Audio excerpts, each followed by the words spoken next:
Ini 6 benda yang best korang kena tahu pasal Honor Magic V6. Foldable phone yang ternipis dengan 3 kamera dekat belakang yang power, 50MP untuk kamera utama, 64MP untuk telefoto dan 50MP untuk ultra lebar. Dan hasil gambar dia memang lawa walaupun dalam keadaan low light.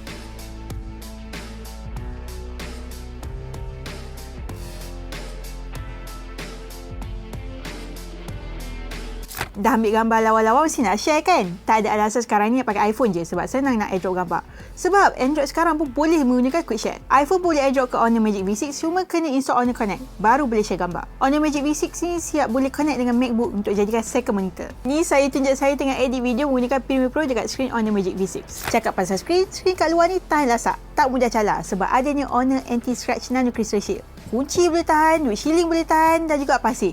Tengok, tak calar pun. Dia juga ada IP rating IP68 dan juga IP69. Kalau phone terjatuh dalam air, boleh je guna lagi. Paparan sikit AMOLED dan bila korang main game tu, tak nampak pun kristal. Selain pada ternipis, dia juga tahan lasak. Macam korang boleh tengok, dia boleh tampung berat orang, siap boleh buat pull up lagi. Siap boleh tarik pesawat jaya yang berat dia 1.25 tan. Dan skrin dia masih boleh function. Foldable phone yang tahan lasak sebab ada ni Honor Super Seal yang lipatlah phone ni sebanyak mana pun. Walaupun lipat ke belakang, phone ni masih boleh guna. Apa yang best pasal foldable phone ni? Boleh buka banyak aplikasi dalam satu masa. Sesuai untuk korang yang suka multitasking. Tak perlu risau pasal lag sebab dia guna chip Snapdragon 8 Elite Gen 5. Nak layan movie sambil tengok TikTok, tiba-tiba nak kena sediakan slide untuk presentation esok.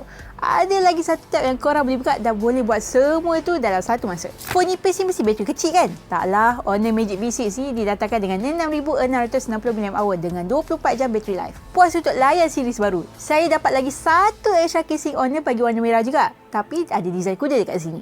So itulah dia benda yang best pasal Honor Magic V6 ni. Mesti nak tahu harga dia kan? Untuk RAM dan suara 16GB dan 512GB, harga dia RM7,699. Manakala untuk 16GB dan 1TB, harga dia RM8,899. Macam mana korang berminat tak dengan phone full ni? Cuba komen kat bawah. Bye!